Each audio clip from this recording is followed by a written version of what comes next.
Hey folks, it's Frithgar here, how you doing? Welcome back to Farming Simulator 19 here on the Hagenstedt map. Let's get back to reliving the glory days. We're going to use this and we're going to take these... Oh yeah, there goes the engine brakes. Fantastic. We're going to take this down to that restaurant and we're going to sell these two loads. And then once we've done that, we'll come back and we will get 2 more loads and get those sold, and that'll give us enough money then to go and buy the proper trailer. And after that, we can just stick the grain off the fields straight into our farm grain silo. And then when we've done that, we can then load it all up into the big trailer and rush it off down to the shop. I would like to get a chaser bin and use the chaser bin in the field. Probably not going to need these trailers once we've got a chaser bin going in the field, because the truck will be doing all the bulk work running around the farm, so that will be bulk for hay and straw, stuff like that, as well as any grain bulks, anything like that. So the only is once we've got a chaser bin, we won't have a need for trailers, so we'll be able to use these trailers to go toward... Actually, saying that, we might be able to sell these 2 trailers straight away and use that money to buy the first of the... Because we're not going to want a second big tipper on the back of this lorry until quite a bit further on down the line. Like, at the moment, it's definitely not going to be a thing. So let me just bring you over to here and start tipping that one, start tipping that one, and get those tipped out and sold a second. And then let me just go into garage and get a rough idea of the prices. 26 grand coming in from those. That will easily cover what we want to go and get the trailer. So we can sell these 2 and we can get that trailer. It does mean that the first... Oh, that's the only slight problem, is the combine being able to unload. How much is a... That's the other thing that I want now, isn't it? An auger wagon. We are actually gonna need an auger wagon for this. So the cheapest auger wagon is 38, and that takes 19,000, which is not too bad. That would be a better one, 30,000. And then you got one over here is 37,000, and you got the big toys over here. We got the Bergman there, 43, Avalanche at 53. The coal grouper, that's one that just parks up in the field. That takes 40,000. Is that all? 40,000. It took more than that. There are options? No. That only takes 40,000. I genuinely thought that took more than that. The Hall Master by Stevie has 100,000 litres in it. 75,000, yeah, okay, the extra configuration option there. So it's 50,000, 75, and 100,000 right there, and then that one unloads. We'll get that one later. That's $73,000 to buy that bad boy. This one here is 34. The Stara over here, 33,000. The Reebok Ninja requires 210 horsepower to pull, 33,000 in total, and it costs us 66 grand. So what do we like then? I think probably we like this one the most. It's only 19,000 litre capacity, but the truck could be parked beside the field, so the tractor doesn't have very far to go, which means that it's sort of quite doable. And at 38,000 euros, it's definitely looking a bit more affordable.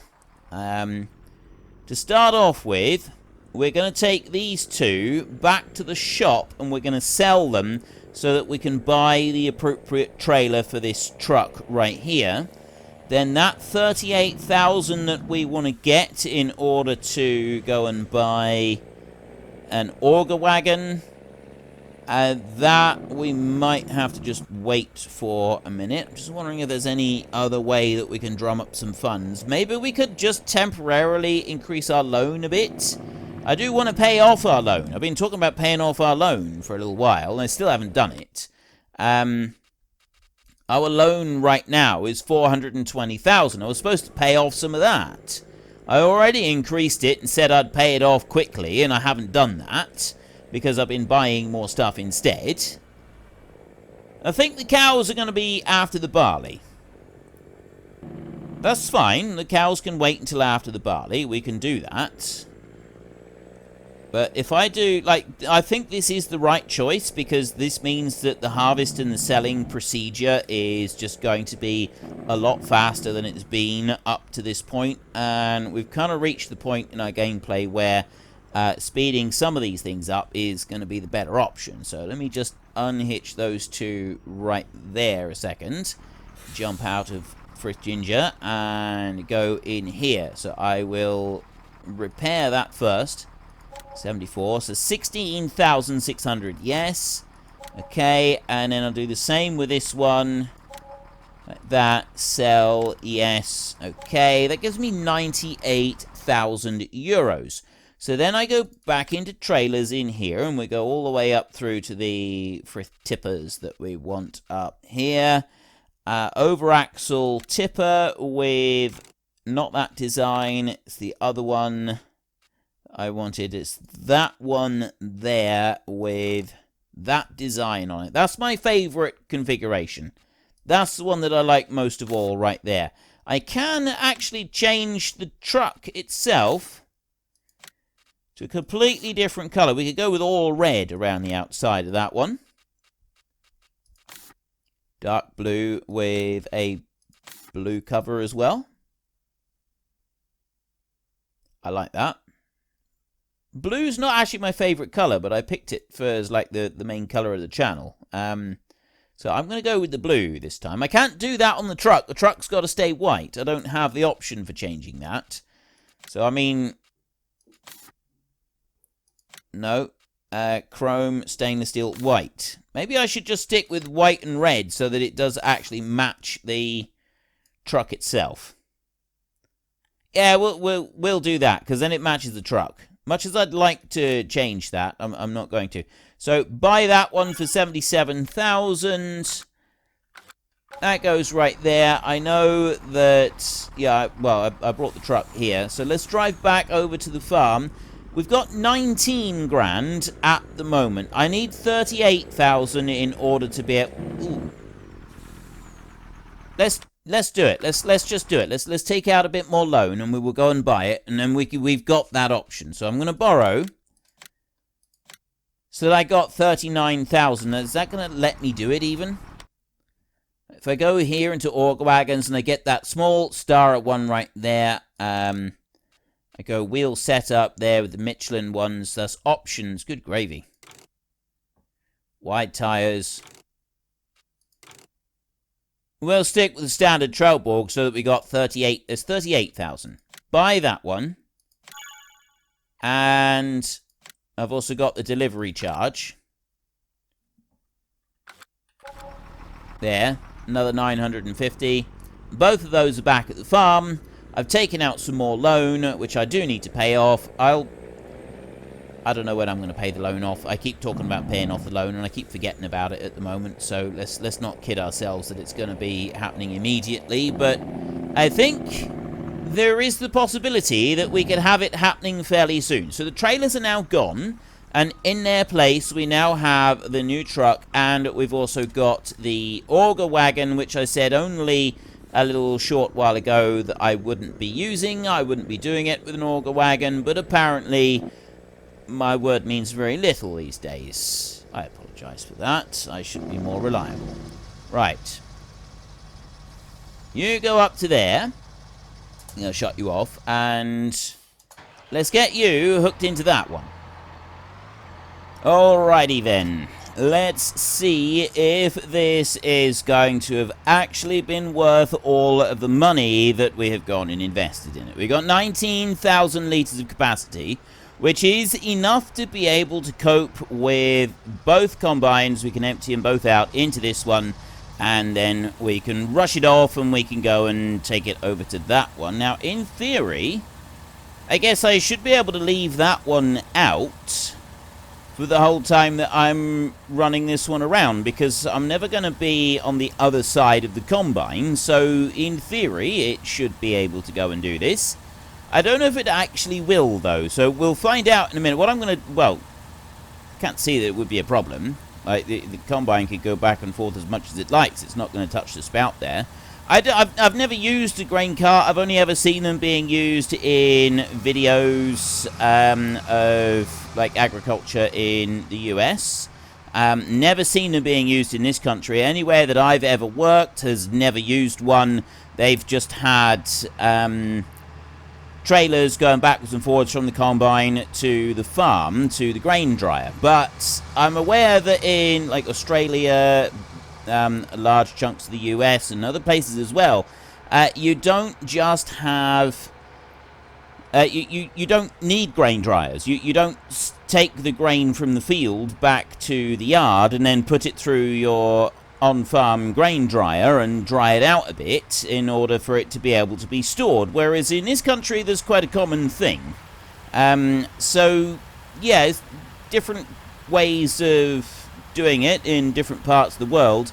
I don't know that it would... I mean, I guess occasionally, very rarely, you would have grain that would be dry enough to actually take from the combine and store, and it would be a low enough moisture content to actually be able to go and put straight into storage without having to do anything to it. But it would be very unusual circumstances. You wouldn't normally have that happening. Normally, it would be a case of... you have to dry it out one way or another, and there's various different types of grain drying that different farmers can use. I've seen a few of them. There's massive, great big fuel-fired dryers. You can have an active, like a forced airflow system. I've seen those being used as well, and they can work, but only if you've got, like, it does really depend on how much moisture is in the grain. If the moisture is too high in the grain, then just blowing the air through the grain with like a hollow floor underneath, and then the air comes up through, I don't think it's all that effective. I mean, I don't know for 100%, but I don't believe it is particularly effective at drying grain if the moisture content is a little bit too high. I don't remember the numbers involved with, like, percentage of moisture in the grain. I absolutely don't remember what the numbers were at all. I just remember there being numbers involved. Right, we're going to take this one. I don't know if I've got to switch this on or not, but we will take our very first run to our brand new truck and trailer over here. We don't need to do anything other than just drive over to it and start unloading into there. Now, it does unload at a reasonable pace, but it's not that fast. Like, I feel that perhaps that could be better. But there we have our setup. We've got our new Reebok Ninja 19,000 unloading into our new vehicle, our new truck over there. You know, really, we should have this facing round the other way. I'm going to do that in a minute. This one here, because we're taking it all the way down to, and the next load will be as well, down to the restaurant, this one should be turned round and facing the other direction before we load it all up. So we want to have this one facing in this wise direction. I mean, not that we're going to fill it up from this field, because it holds 260,000 litres, so we'll get the entire harvest into it, but you get the idea. We should really be doing that. Now, I'm going to come over. So the other combine is on 30% at the moment. And what we did last time was we just sat in the field and we unloaded this one. And then that one we followed all the way across the field. So I'm going to do... Actually, you know what? I'm not going to this time because that other one is only on 30%. So I'm going to follow this one down the field and unload as we go along. I know I'm driving on the crop. We're just ignoring that bit. We're just going to pretend that bit doesn't actually happen. And we're going to load that into there as we travel down across the field. All the way down to here. And we'll just stay with it at the end of the field here. And then we can run over and grab the other combine, the RSM over there. And we can hopefully get a whole load of grain off of that one as well. So this combine right here, the 330, That one is still got 30% in it. Like, it takes a long... This one's really slow unloading, especially compared to that other combine. That other combine's brilliant. It dumps the grain out at a ridiculous rate. And that's us done. Okay, we're going to go up round this way. And we're going to come all the way back over to here. And then we're going to catch that combine as he heads back up across the field. So we go racing up through here. And I'm going to let the small... We'll leave the small combine still working in the field. And we'll move the big combine up to the top. And we'll start it working up there. And then we'll just kind of have to run between the two. We might move the truck up there as well. Are you going to take all the rest of this field in one pass or not? I'm not sure. Looks like it might. Oh no, not quite. There's a little tiny strip is going to be left just for the last little bit. Not much. Actually, it's... Yeah, right. It's kind of borderline whether it's not quite taking all of it, I don't think. I think it's going to be one of the times where it's leaving like a tiny invisible line behind. And so we may end up having to go back and, well, we'll just get the stuff at the other end, because I think down here is not going to be quite enough to actually, like, the invisible lines, they tend to be more of a thing with grass, I've noticed, rather than with actual grain. But they do still play a part in it. There is still issues with invisible lines. So we will...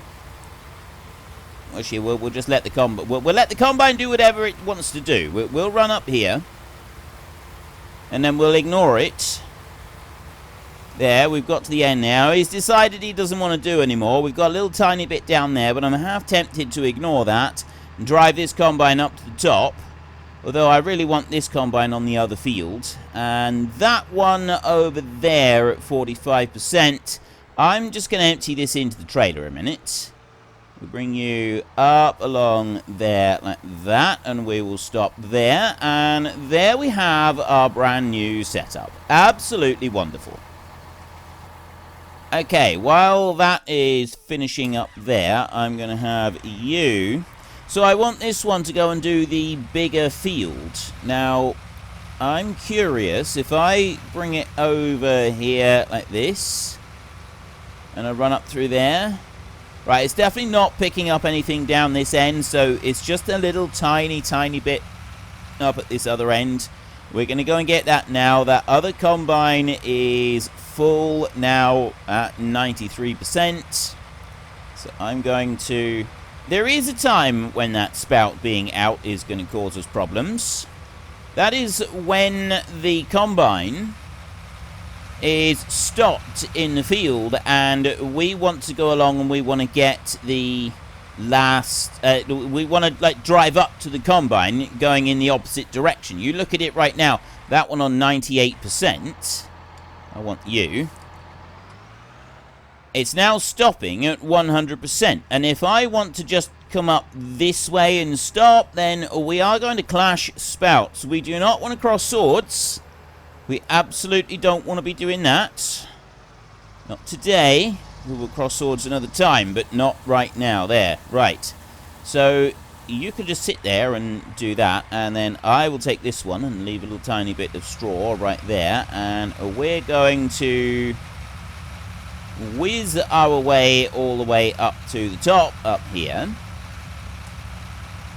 And what I'm thinking is I'm going to do a pass along this end of the field, but I'm probably not going to worry about doing any pass along the top end of the field. So I'm just going to manually do this. I know this is highly unorthodox, me actually manually doing a bit of harvesting. It's highly irregular. It's definitely not something that we're used to seeing, but I feel it's not completely out of the ordinary for me. I do occasionally do things like this. Let's just slow down a little bit.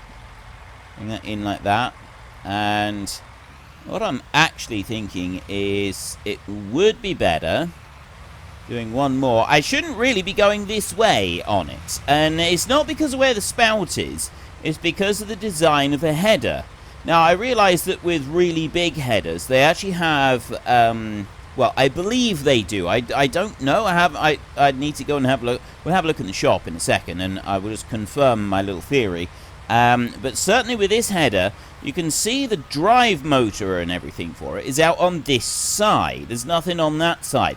That's because that side is meant for going through the crop, and especially in Europe, in the UK, we have very thick crop. We put a lot of fertilizer on, so it makes a very thick crop. And so if you drive with that side in the crop, you will actually knock over a few stalks as you go up through the row. And it is actually a thing. It is an actual issue. And you will have crop lying over on its side because of the drive on the side of the header right there. And because we also have tram lines everywhere on all of our crops, what you usually do is when you're combining and you head across the field for the first time, you, like when you're cutting out a new line, you use one of the tram lines. Because you're used to following that side on the outside edge of the crop, you take a straight line and cut up through, and then that bit there, that sits inside the tram line and doesn't drift out of that, and therefore you're still avoiding knocking over any crop. And it works beautifully. That system works out really, really well, and it's a system that is employed by many, many farmers all over this country and probably over much of Europe as well. I'm going to go and have a look in a minute at the bigger headers and see if they have a drive on each side, or if they too only have a drive on one side. Now, what I'm going to do, I did say that I wouldn't do a pass along the top end, but I am actually going to do a pass along the top end because I feel that if I'm not sure if I'm going to be using the rake in the field or not, but if I do set the rake going, then it's going to be quite handy being able to turn around a little bit earlier by doing this. So I'll just do one. I'm going to do one pass. I'm not going to worry about any more than that. Bring you up through there and spin you around a little bit like this. There we go. And then start it up again. Just on a little bit further like that, and then I will press H. Right, so I'm going to need to go and empty out the combine down here. This one, as it is very nearly almost full. I don't know why that one doesn't, like, open up a little bit on its roof. It doesn't, though, so, yeah, I don't know why that is the case. And we're going to go and grab a bit off of this combine, and then we're going to unload that into the lorry right here, and from there we are going to go, so I'm just going to leave that one there, and you are just about stopped. We're going to have this one. No, we're not. Not going to have that one. I'm going to have this one. I'm going to unhitch that, and I'm going to go and get the rake on. Oh! No, I'm not going to get the rake just yet. I'm going to leave that. Yeah, you're still unloading. I do want this one, and... No, I don't. I said, no, I don't want that one. Come on. Yeah, it was this one I was looking for. Right. Take this one a second. Unload you. Just unhitch you, rather. And we're going to get our machine over here. Our forage wagon. And... Oh, okay. We're doing a lot of sliding around the yard with that front weight there, counterbalancing things. And what I'm going to do, just to quickly get this started, get it underway, is I'm going to go and just pick up the couple of bits on the ends of the rows. Now, that combine is moving again, but I'm going to ignore that for a second, and the fact that I need to be going up and chasing up the next combine, because I'm just going to pick up this bit of straw that we've got lying around. There's a bit just here, and all the way down the other end of the field, I'm going to go and get that bit as well. And swing out round and get that bit as well. And what I want to get the rake going in this field so that we can test whether or not the rake will work properly on the new bigger header. It may not. I don't know. I think it's probably going to work all right. Okay, we will pick that one up and we will run all the way back up through to this side. I suppose I could also get the other end. Like, there's another little bit of straw over on this end, which I will get as well. I should have gotten back at the other side, but I'll do that in a minute. And run along here and just grab this little bit. Not much here, there's only a little bit. And same down the other end. There's a little tiny bit down there. And swing round really sharp. I turned off the PTO before turning round there, so we weren't damaging anything on our machine. Everything was fine. I'm going to bring this one in and start from here so that the rake doesn't have any issues with that bit. And then I'm going to go up along here and grab this. Back through. And we'll run this back to the farm. And then I can get that rake started. And then, well, actually, I might run our forage wagon. Although this combine's nearly full again down this end. See, this is a problem when you got, like, the straw to go and get as well. It's a job to keep everything moving. This is why we want combines with increased grain tank capacity. And I will move to the slightly more unrealistic Stevie version combines. I will eventually move to those, and then we will do a more unrealistic version of grain tank capacity, which is going to make life a lot easier for us. It does speed things up, but I don't generally want to move to something like that until we've gotten a little bit further along to... Let me just go in here and grab that one. Right, we'll spin around like that. Yeah, I don't really want to move to that until I've gotten a little bit further along and I've gotten several more fields. And I'm planning to go for the cows before I go and get very many more fields. So I'm just going to bring this one over here because this does take a little while to empty out. We'll bring it over and we'll start that one tipping out. We'll move the tractor with the grain, the grain cart. And we'll put that one underneath this combine spout and just take off the bit that's in there. And then we can tip that in the lorry and then we can head this one up to the top. So we can sort of work on all of it now because you've been sat there a little while like a good boy. And you, we're going to go and get you and we're going to go and get that rake on and we're going to get started with that. Now, I can manually go and do the raking in the little tiny field. I may not even bother with that. What I might do instead, we just had $4,000 then from selling straw. And yes, we do want to keep straw. We do definitely want to be keeping straw, but we'll be doing that with our next harvest, possibly. If not, we'll be doing it with the oats, rather than worrying about doing it with this one. And I'm going to have this lot right here. Now, I'm going to start you up like that. Now, bring you around. I'm going to put you there like that. And then I'm going to press H, and I'm going to let that run up through. Now, the width... Well, unfortunately, folks, that is all we have got time for today. And for those of you wondering, the paid promotion notification that came up at the beginning of the video is because in the description down below, you will find a link to Fanatical. I have an affiliation with them. If you use that link, I will earn a small commission on anything that you choose to purchase. But that is all we have got time for, so if you have enjoyed the episode, then please head down below and give us a like, and if you really enjoyed it, then please tell your friends all about me, get them to come and watch as well, that would be awesome. And until next time, thank you very much for watching, this is Frithgar, goodbye, and see you later.